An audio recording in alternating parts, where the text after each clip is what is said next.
안녕하세요. 처음교회 성도 여러분 반갑습니다. 김가루 목사입니다. 오늘 목요일입니다. 목요일엔 우리 성경 공부 있죠. 성경 공부를 하면서 또 이렇게 출애굽기 큐티, 등급 큐티를 하다 보니까 참 하나님의 말씀은 좀 공부를 해야 되겠다. 그냥 이렇게 한 절 한 절 읽고 그것을 묵상하는 것도 중요하지만 전체적인 맥락을 통해서 하나님께서 우리에게 전체적으로 얘기하고 싶은 구원에 대한 구원관이 무엇인지 깨닫고 그것이 우리에게 어떻게 더 깊은 하나님의 말씀을 묵상케 해주시는지 깨닫는 그런 시간들을 저 혼자 보내고 있습니다. 여러분들도 조금이나마 이렇게 목요일에 도움이 되셔가지고 이제 그 연구의 과정을 통해서 여러분의 성경 읽는 수준이 조금씩 더 깊어졌으면 좋겠다라는 생각을 해보았습니다. 오늘 그 출애굽기 함께 나눌 텐데요. 10장 1절부터 20절 말씀입니다. 8번째 재앙을 내리는 과정입니다. 7번째까지 거의 국가가 망하는 징조에 이르렀습니다. 그래가지고 하나님께서 그 과정 중에 바로가 악함을 버리지 못할 것이라고 지속적으로 얘기해 주시죠. 그래서 그의 완강함에 대해서 하나님께서 한 번 더 얘기해 주시는데 오늘 말씀 1절과 2절 말씀입니다.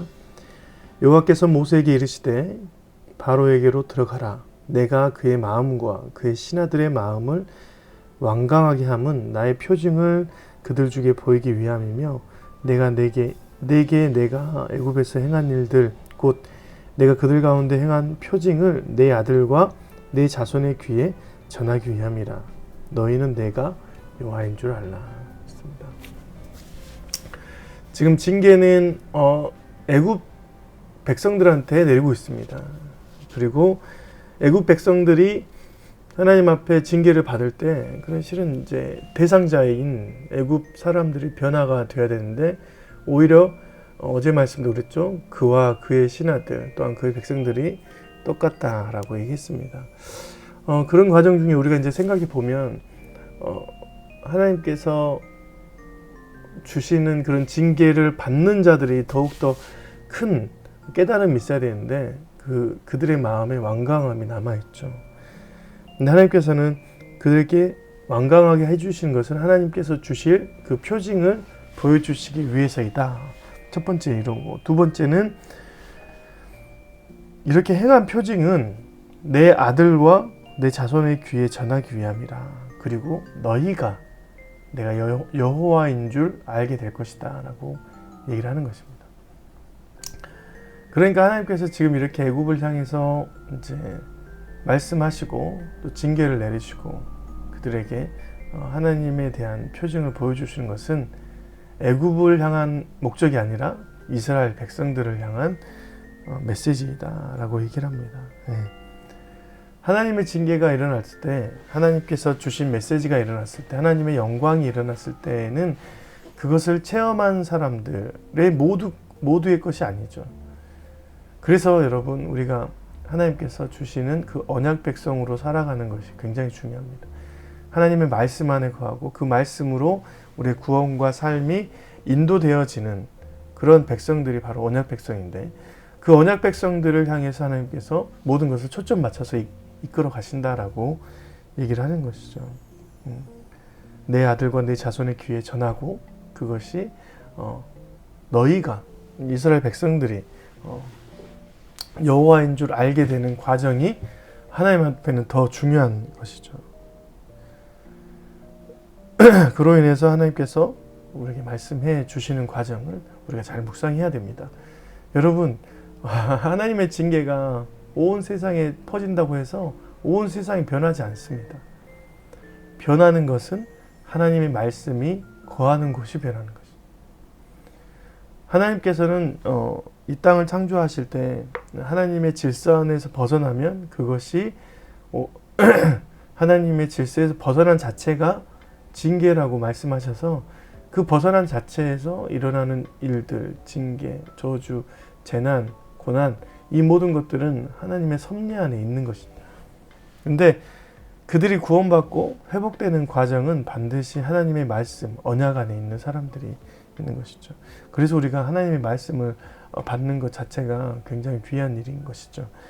오늘 그래서 이 말씀을 내릴 때, 재앙을 내릴 때 하나님께서 그들에게 마음의 변화를 주시려고 한 것이 아니라 오히려 완악함을 통해서 하나님의 때와 표징을 더 확실히 보여주는 모습을 봅니다. 7절 말씀을 보니까 바로의 신하들이 완전히 이제 하나님의 그 징계에 무서워서 떨고 있습니다. 바로 7절 바로의 신하들이 그에게 말하되 어느 때까지 이 사람이 우리의 함정이 되리이까 그 사람들을 보내어 그들의 하나님 여호와를 섬기게 하소서. 왕은 아직도 애굽이 망한 줄을 알지 못하나이까. 애굽이 거의 다 망했어요. 근데 신하들이 보기에도 이제 이스라엘 백성을 놓아주지 않아서 여호와, 이스라엘 백성이 하나님인 여호와께서 자신들의 그 나라를 망하게 하는 것을 보고 있는데 바로는 그것을 또 견줄 만한 자신들의 완악함을 가지고 버티고 있는 것이죠. 교묘하게 거짓말합니다. 10절 바로가 그들에게 이르되 내가 너희와 너희의 어린아이들을 보내면 여호와가 너희와 함께 함과 같으리라 보라 그것이 너희에게는 나쁜 것이니라. 그렇게 하지 말고 너희 장정만 가서 여호와를 섬기라. 이것이 너희가 구하는 바니라. 이에 그들이 바로 앞에서 쫓겨나니라 했습니다. 바로가 그렇게 국가가 망하는데도 불구하고 조건은 내걸고 그럼 장정만 나가라.